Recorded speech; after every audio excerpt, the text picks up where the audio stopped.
tetapi bukan menuhankan. Ngerti nggak? Allah itu di dalam Kristen, diajaran di dalam Alkitab, Allah itu pencemburu. Allah itu marah. Allah itu tidak berkenan kepada orang, kepada manusia yang dia ciptakan ini, terus menyekutukan Allah. Itu Allah tidak berkenan kepada manusia itu, tidak berkenan. Itu loh makanya. Iya makanya. Nah, awal jangan kabur kamu. Ntar dulu jangan kabur, kita lagi ngobrol enak nih. Aduh, aku boleh nanya nggak sih samanya? Iya. Pula Kemana dia nih? Boleh nanya nggak?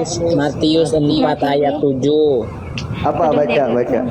Kata Tuhan kepada iblis, janganlah engkau mencobai Tuhan Allahmu. Tuh, Yesus Tuhan dan Allah. Apa? Coba dibaca baik-baik dulu coba. Matius 4 ayat 7, kata Yesus kepada iblis, janganlah engkau mencobai Tuhan Allahmu. Tuh, artinya Yesus adalah Tuhan Allah. Dia nggak mengatakan kalau Yesus itu adalah Allah loh. Segitunya iblis nggak tahu itu kalau itu Tuhan ya.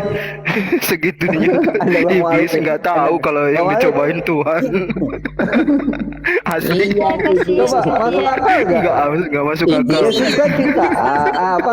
Benar ya, iblis saya itu Iya, tidak makanya. pernah, iblis saja di dalam Alkitab itu, iblis saja itu tidak pernah mengatakan bahwa Yesus Kristus itu Tuhan atau Allah Maha Pencipta langit dan bumi. Dia cuma nyebut anak Allah.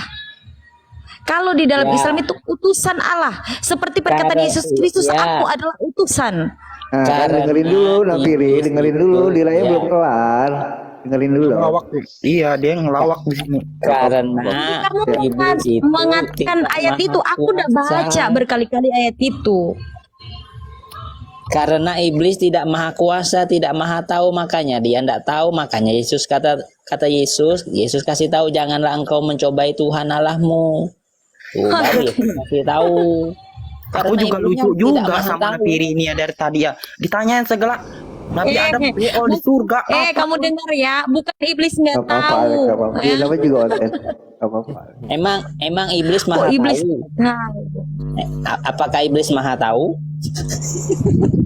Coba. Iblis aja nggak tahu, kok kalian tahu? Nah, karena Saya iblis nggak Ciptaan, dia juga. iblis tidak Tahu tahu, nggak? makanya Yesus kasih tahu. Kasihan. intinya di situ intinya di situ tuh iblis itu mencobai Yesus. Dia mencobai. Dia tidak pernah yang masuk akal, yang kamu bilang masuk akal, enggak Tuhan kok dicobain gitu. Jatuhkanlah dirimu ke bawah. Iya kan? Tidak mengatakan hal itu. Dia mengatakan Lalu jika kata engkau anak Allah. Yesus kepadanya, ada pula tertulis, janganlah engkau Sekarang begini, mencobai ngapain sih kita Tuhan ngomongin Allahmu. iblis? Sini. Oh. Ngapain kita ngomongin iblis? Kita ngomongin perkataan Yesus Kristus aja yang benar. Ya, yang benar. Di situ di dalam Alkitab dia sudah katakan, aku ini utusan.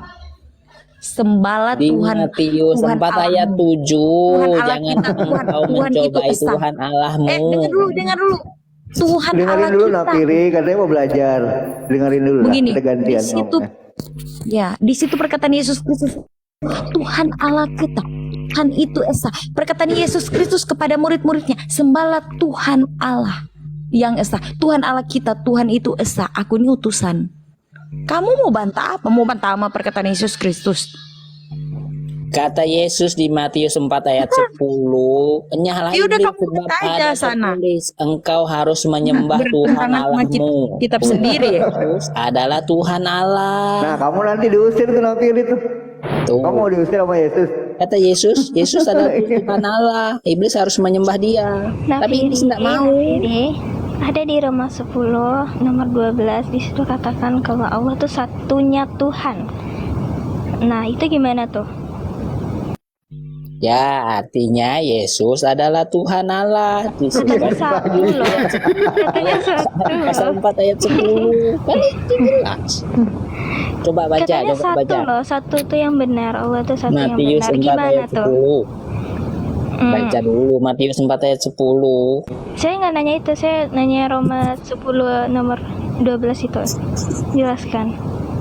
Satu yang Kenapa? benar itu gimana itu? Nggak usah jauh-jauh ke Roma. Roma itu levelnya beda. Kalian pasti nggak percaya perkataan Paulus. Ya udah Tapi dengerin dulu, saya tuh kayak kamu. Dulu saya kayak kamu begini. Ih, dulu aku sempat sama Diraya tuh ngeyel-ngeyel. Aku masih ingat loh sama Diraya dulu. Alumninya soalnya Diraya. alumni ini. Iya, aku sama Diraya masa Allah. Saya begini dulu ya Bang. Iya. Intinya mau teman-teman muslim itu mau ngomong apa tentang Yesus Kristus, Aduh, pokoknya di dalam bodoh hati dan aja. pikiran saya, Yesus Kristus adalah Tuhan dan Juru Selamat. Itu sudah, pokoknya itu saja pikiran saya, hati saya di situ Itu aja. situ aja terus sampai tiba saatnya aku mikir, aku baca-baca Alkitab kan, baca ayatnya, kita ini Iya. udah selamat. Aku bilang kan, kita udah selamat. Tapi saya mikir lagi, saya ini selalu berbuat dosa, iya kan? Kita udah Iya. dijamin keselamatan kok sama Tuhan Yesus. Aku bilang gitu kan, kita udah dijamin keselamatan sama Tuhan Yesus. Saya yakin, saya percaya, saya mati pasti masuk surga. Saya bilang, karena jaminan keselamatan itu sudah ada. Saya percaya Yesus Kristus adalah Tuhan dan Juru Selamat. Saya mikir begitu. Terus karena saya ikut masuk ke room kan, dari room 1 ke room 1 saya diskusi sama teman-teman, ngobrol ya tentang kebenaran firman Tuhan di dalam Alkitab. Terus saya juga ikut debat. Saya termasuk ikut debat bersama dengan penginjil-penginjil dan juga apologet ya. Saya. Habis itu saya mikir, saya ini banyak buat dosa loh. Banyak berbuat dosa. Manusia itu tidak pernah luput dari dosa. Betul. Apakah saya layak saya mati langsung masuk surga? Itu saya mikir aja di situ. Enggak mungkin Tuhan enggak memperhitungkan dosa.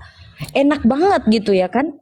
Kita udah buat dosa ya kan, misalnya ya dulu saya suka minum-minum, suka dugem, suka jalan sana sini ya kan, ngerokok apa ya, aku mau bilang ada yang haram juga sih ya, pernah aku make itu, tapi itu dulu itu ya kan, dulu.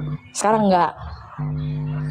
Masa tiba-tiba saya mati, kita sebelum minta pengampunan bertobat mati terus langsung masuk surga, kan nggak masuk akal gitu. Berarti enak banget ya saya ya gitu ya kan, enak banget saya gitu ya kan, bukan cuman saya, enak banget sih ya gitu ya kan, buat dosa aja gitu ya kan, orang Dosa kita percaya gitu kan ya. Iya. Yesus Kristus adalah Tuhan dan Juru Selamat, kita mati masuk dalam iya. kerjaan surga gitu. Enggak Berarti- masuk akal kalau dosa itu tidak diperhitungkan, sedangkan Allah ya waktu itu ya aku mikirnya Allah itu suci dan kudus ya, suci dan Diraya. kudus, tidak bercampur dengan noda dan dosa. Berarti Masa orang berdosa mati sebelum minta pengampunan itu masuk surga? Nggak mungkin. berarti Diraya dulu belum baca Matius 16:27 ya. Oh belum. Matius 6:27 itu kan akan nanti membalas setiap orang menurut perbuatannya masing-masing. Iya. Ya, itu berarti Iya, diperhitungkan udah, kan dosanya. udah, iya. Oh. Sudah pernah baca itu, sudah. Nah, Terus itu saya nggak mikir dipikirin lagi, di situ. Waktu masih iya di nggak sana. sempat mikir di situ, nggak sempat. Cuman aku mikir di situ aja tentang mati dalam dosa itu ya kan, mati dalam dosa gitu. Apakah dosa ini diperhitungkan atau tidak? Atau kita langsung masuk dalam kerajaan surga? Tapi kita langsung masuk, apakah dosa itu diperhitungkan? Tapi kalau dosa itu diperhitungkan, terus jaminan keselamatan itu gimana gitu? Itu aku mikir di situ itu loh. Nah, jadi aku ingat lagi di Matius 7:21-23. Oh dulu ya aku pernah sempat baca ini, ayat ini. Nah aku baca lagi, aku mikir lagi di situ. Oh iya. Oh, jadi orang yang bernubuat mengadakan banyak mujizat dalam nama Yesus. Waalaikumsalam. Waktu hari terakhir, pada waktu itulah Yesus Kristus akan berterus terang kepada mereka dan berkata, nyala kamu dari hadapanku, aku tidak mengenal kamu sekalian pembuat kejahatan. Langsung saya mikir, berarti meskipun kita udah percaya kita akan selamat, tapi kalau kita masih hidup di dalam dosa, kita tidak minta pengampunan dan bertobat, tiba-tiba mati ya kan, kita jalan Iya. terus kita kan nggak tahu kita mati kan. Besok lusa kita nggak tahu, hari ini kita nggak tahu. Berarti dosa itu diperhitungkan. Langsung saya mikir di situ. Nah terus saya pergi ke roomnya Bang Zuma waktu itu, ya saya naik, nah terus di situ saya tanya-tanya, dijelasin, oh kalau di dalam Islam dosa itu tetap diperhitungkan, tetapi Allah akan menyelamatkan, karena poin yang paling penting di dalam Islam ya, umat Islam itu tidak pernah menyekutukan Allah, tidak pernah menyekutukan Allah, cipta langit dan bumi, pencipta manusia. Dia tadi bawa data ini, sebentar aku lihatin sebentar di layar, izin ya. Tadi si Nafiri bawa data ini. Nah ini tuh, itu Matius 4 kata kamu ya Nafiri, itu apa bacanya? Maka berkatalah Yesus kepadamu, enyahlah iblis, sebab ada tertulis engkau harus menyembah Tuhan Allahmu, bukan Yesus, dan hanya kepada Dia sajalah engkau berbakti. Bukan berarti Yesus yang harus di Iya. itu gitu loh. Iya. Ya lanjut silakan. Jadi itu saya mikir di situ. Iya ini benar ya, di situ kata bukan kata aku tapi kata dia ya, kepada dia ya. Iya. Maksudnya dia itu huruf di sini besar, D itu kepada Allah gitu, kepada Tuhan. Itu. Sebab Jadi ada itu. tertulis. Aku mau baca itu. Jadi aku kan Harusnya mikir di situ, lagi. jangan mencobai aku Allahmu, harusnya gitu ya kalau emang dia Tuhannya gitu ya. Iya. Iya lanjut Diraya. Iya, jadi aku mikir lagi, bukankah orang-orang ini orang Kristen yang sudah percaya dan sudah dibaptis, sudah menerima jaminan keselamatan itu dan namanya sudah tercatat di buku kehidupan di surga. Ini saya mau kasih tahu sama teman-teman muslim ya, biar paham, biar tahu di dalam Kristen itu kalau kita sudah dibaptis ya, berarti kita sudah menerima keselamatan itu dan nama kita sudah tercatat di buku kehidupan di surga. Sudah pasti kita sudah ada jaminan keselamatan dan kita mati pasti masuk surga. Itu yang saya pikir. Sedangkan manusia yang hidup di dunia ini, tidak ada manusia yang suci. Manusia itu tidak pernah luput dari dosa. Betul ya. Sampai saat ini dan sampai selamanya, sampai dunia kiamat, manusia tidak pernah luput dari dosa. Jadi apakah manusia yang tidak pernah luput dari dosa itu, ketika manusia itu percaya kepada Yesus Kristus sebagai Tuhan dan Juru Selamat, apakah tiba-tiba dia mati nih? Apakah dia layak masuk surga? Apakah dosanya itu tidak diperhitungkan atau diperhitungkan? Diperhitungkan itu seperti apa? Dan kalau tidak diperhitungkan itu seperti apa? Itu pertanyaan saya. Dulu ya. Iya, jadi kalau kita baca di Matius 7:21 sampai 24 itu sudah jelas itu. Orang-orang yang mengadakan banyak mujizat, yang bernubuat dalam nama Yesus, sudah pasti mereka sudah dibaptis karena orang Kristen, orang yang percaya Yesus Kristus adalah Tuhan dan Juru Selamat. Sudah pasti itu orang Kristen, orang yang sudah dibaptis, sudah menerima keselamatan dan nama-nama mereka itu sudah tercatat di buku kehidupan di surga. Lagian kalau Selamat malam Nek. Iya, betul. Iya. Tetapi mengapa di situ di ayat itu Yesus Kristus berkata, "Kenyalah kamu dari hadapanku. Aku tidak mengenal kamu sekalian pembuat kejahatan." Gitu, itu yang aku pikir di situ loh. Nah terus tambah lagi si Paulus, jadi pusing aku. Jadi pusing. Aku pusing tambah lagi. Terus aku baca di dalam Alkitab ayatnya. Terus aku nggak sengaja aku buka di surah Al-Baqarah 117, 118. Nah lebih puyeng lagi, pusing. Aku nggak bisa tidur, nangis semalam sampai besok nangis. Iya. Pusing karena di situ di dalam Alkitab, di dalam Al-Qur'an firman Allah kan, aku baca karena aku nggak bisa bahasa Arab, aku baca kan ada artinya. Sekarang apa sih yang enggak gitu, kita mau cari tahu semua ada gitu. Ada bahasa Indonesianya kan di terjemahannya kan, di situ dia bilang orang-orang yang sudah tahu kebenaran firman Allah mereka menyangkal. Mereka menolak kebenaran itu, bahkan rasul-rasul, nabi-nabi mereka bunuh, mereka matiin. Mereka menolak kebenaran itu, menolak firman Allah, menolak apa yang diperintahkan oleh Allah.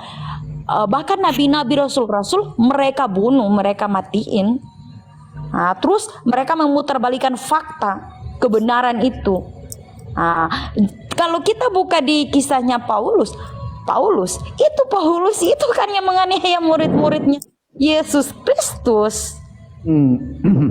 Kan dia berkata, sekalipun engkau mempunyai beribu-ribu pendidik di dalam Kristus, hanya akulah yang di dalam Kristus yang akan menjadi Bapa. Gitu. Kamu tanggapi, Napi ini kenapa pergi? Lagian kalau misalnya Jadi aku berpikir gini loh, itu dia kalau misalnya dosanya udah ditebus dan udah yakin ditebus terus bisa langsung masuk surga, ngapain lagi hidup? Kalau saya lang bunuh diri aja biar cepat-cepat ke surga. iya Karena makanya kau udah ditebus. Iyalah. Iya, jadi ya kita ini manusia hidup ini yang kita bawa itu amal. Amal berarti yang ya. kita Iya. Iya, aku kadang-kadang berpikir gini ya, kalau misalnya itu diterapkan atau diimplementasikan dalam kehidupan gimana ya? Nah, orang berbuat jahat berarti ya udah biarkan saja lah, nggak diadili. Coba Kenek, ada yang mau disampaikan Kenek? Kita dengerin teman kita Kristen satu. Silakan Kenek.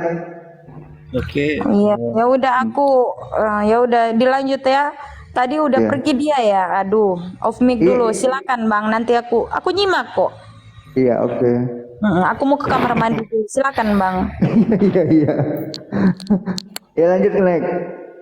Ya, kalau menurut pemahaman kami orang Kristen sih nggak seperti begitu. Karena Gimana Kenek? begini Pak, kita Iya. kan manusia pertama Adam itu kan berdosa Pak. Jadi relasi kepada Tuhan itu sudah terputus gitu loh. Karena dosa itu mendatangkan maut. Nah, makanya itu Tuhan Yesus itu datang untuk membuka jalan kembali ke situ gitu loh. Itu sih. Bukan berarti kita itu berdosa baru kita gini loh, Tuhan sudah menebus kita, weh kami pasti masuk surga. Enggak seperti gitu Pak. Di situ kan ada perintahnya, dua perintah yang paling utama itu ya, kasihilah Tuhan Allahmu dengan segenap hatimu dan kasih Betul. sesama manusia sama seperti, baru itu menuju jalan ke surga kalau kita melakukan itu gitu loh Pak. Oke, yang mati di tiang salib itu aku mau nanya sedikit boleh? Kita Kalau itu ngobrol-ngobrol kita santai. setuju, saya setuju Oh, iya, itu betul. Bang. Kalau itu Kita saya setuju. kamar mandi. Ya udah. Kamar mandi tuh. Kamu jangan ngomong lagi di kamar mandi di raya, ntar jatuh HP-nya. Enggak apa-apa. Enggak, udah enggak. Enggak, aku sedikit ya di raya sama Kenek. Enggak, waktu yang mati di tiang salib itu manusia apa Tuhan Bang Kenek? Aku boleh nanya enggak? Kita ngobrol biasa aja santai. Kristen itu kan Tuhan ya. Itu banyak gelarnya Pak. Itu sebagai anak manusia, sebagai anak domba, sebagai raja, sebagai imam, sebagai nabi, sebagai Oke. raja di atas segala raja. Berarti waktu yang kutanya waktu di tiang salib itu manusia yang mati bukan Tuhan ya? Boleh aku ngomong gitu? Ya, Nah, itu karena itu sesuai di mana itu di ayat Yohanes 1:14 firman itu telah menjadi manusia. Itu Oke, Pak. iya, berarti kan aku boleh dong kalau aku bilang yang mati itu manusia bukan Tuhan. Boleh. Kan abang bilang itu kedagingannya manusia, ya kan? Aku ngikutin abang loh, bang, ikutin bang Kenek loh nih. Memang kalau pemahaman kami orang Kristen tidak seperti gitu Pak. Pemahaman kami orang Jangan Kristen. manggil bapak tua banget aku. Ya lanjut. Ya gitu santai aja, Kenek, lu kan teman gua lama nih. Ayo lanjut Kenek, lanjut. Iya Pak, itu kita bisa baca di Yohanes 8 ya, bentar ya Pak ya. Iya santai silakan. Yohanes mana ini?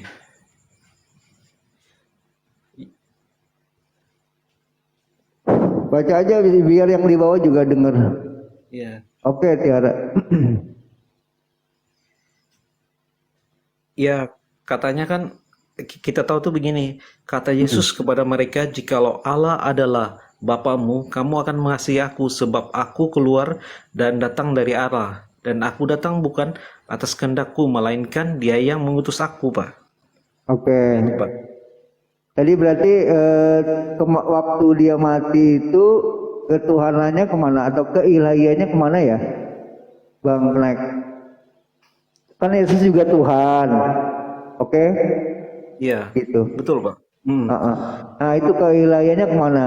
Berarti kan tubuh manusianya yang mati, betul? Ya Bang ya. Ini memang agak sedikit kompleks ya kalau Iya makanya aku lagi, makanya kita ini bertanya gitu Bang. iya kalau kita kalau nggak anu semua kita kadang-kadang bingung gitu loh. Jadi kita harus Iya. memahami Pak.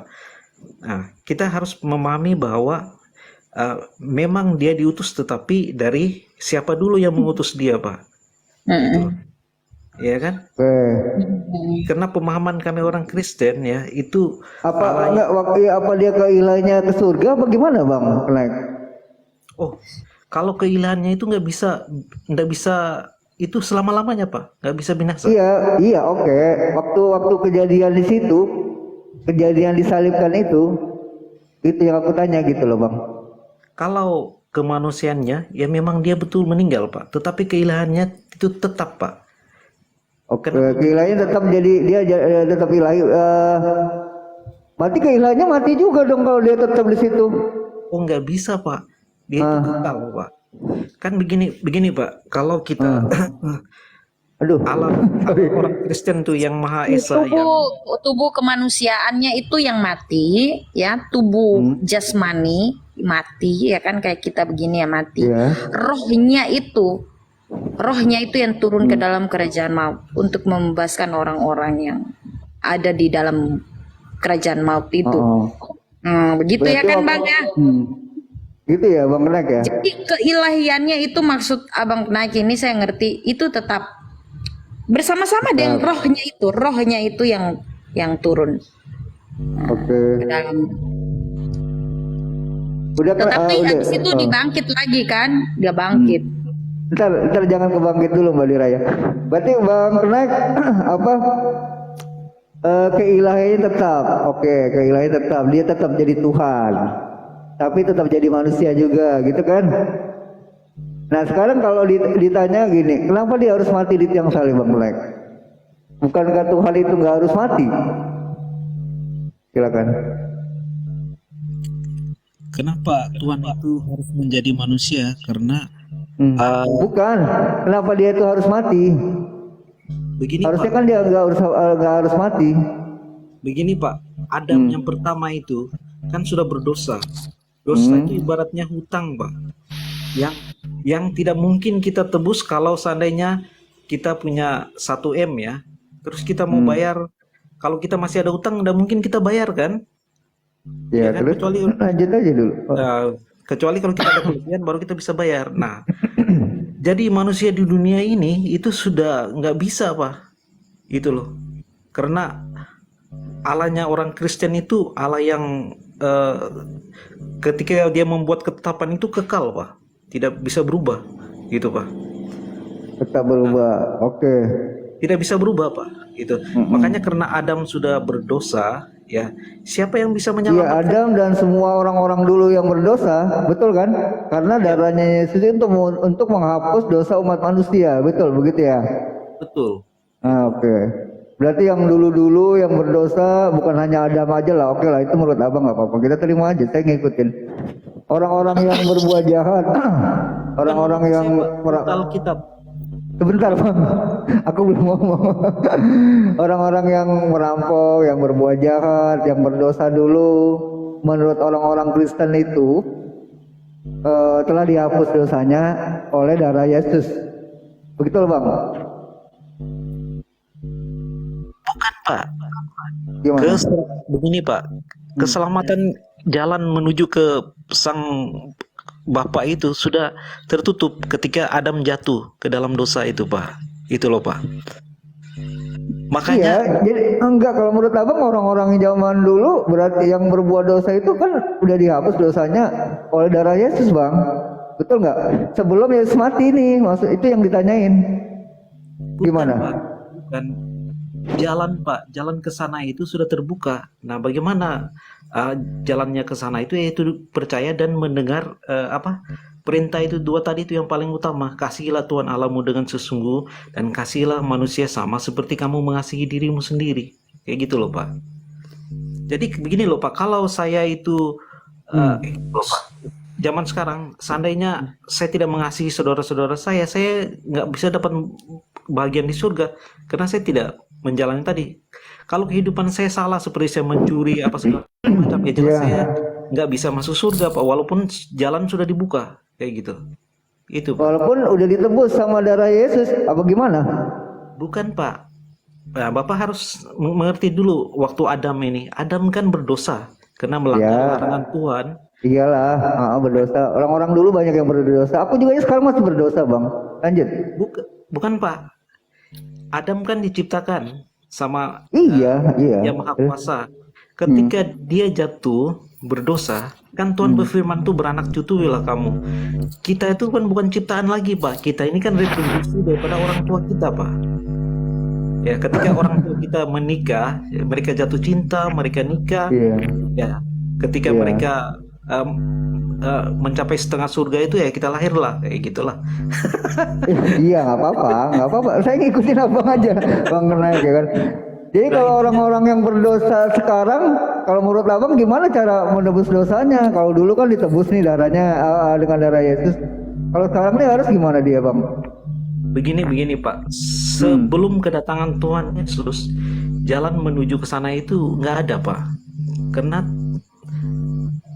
sudah dianu sama Tuhan. Enggak Karena sekarang aku manusia- yang gue tanya sekarang Bang Kenaik. Oke lah, aku ngikutin abang aja, yang dulu nggak apa-apa, udah tadi udah kelar.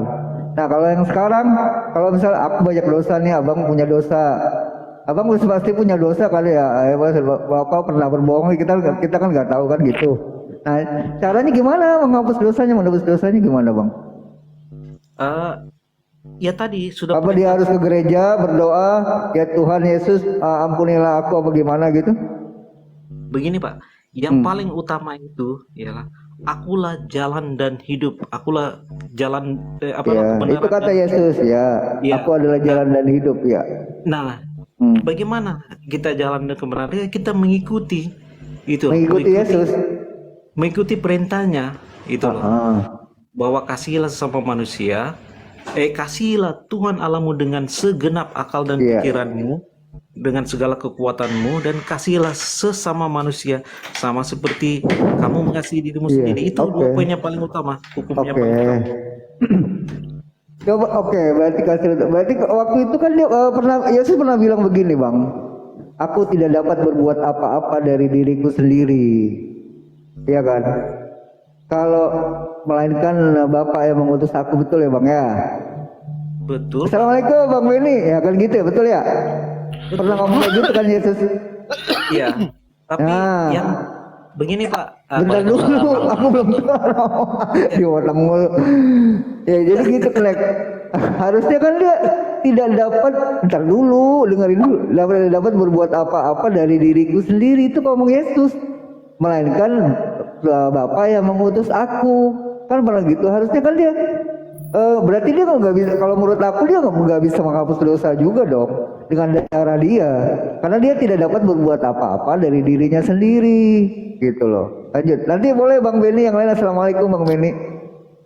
Ya gitu, lanjut silakan. Waalaikumsalam warahmatullahi wabarakatuh. Ya Silakan. silakan Bang.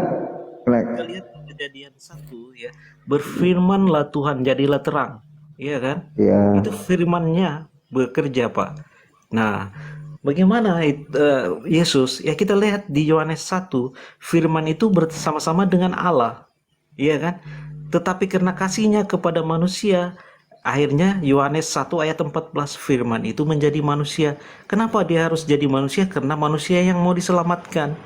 Karena kasihnya sang sumber itu yang sangat esa itu kepada manusia, ya dia firman-Nya itu berinkarnasi menjadi manusia gitu loh, untuk membuka jalan kembali hubungan dengan Tuhan kayak gitu loh. Yang itu begitu Pak. Tapi bukan pemahaman orang Kristen bukan begitu Pak. Bukan begitu jalan dibuka kita langsung masuk surga semua. Enggak seperti gitu. Kalau tidak Iya melakukan kehendak Bapa itu ngikutin nggak ajaran bisa. Yesus. Boleh aku bilang gitu, boleh? Boleh. Iya. Boleh. Berarti kan abang harus ngikutin ajaran Yesus juga dong. Iya, betul. Di Yohanes 17:3. Betul gak? Apa itu yang Yohanes 13 berapa itu? 17:3, Yohanes 17:3. Inilah hidup yang kekal itu, mengenal satu-satunya Tuhan yang benar Allah dan Yesus yang diutus, kan gitu. Berarti di situ kan menyatakan dengan kata abang kan jalan yang benar, keselamatan. Nah,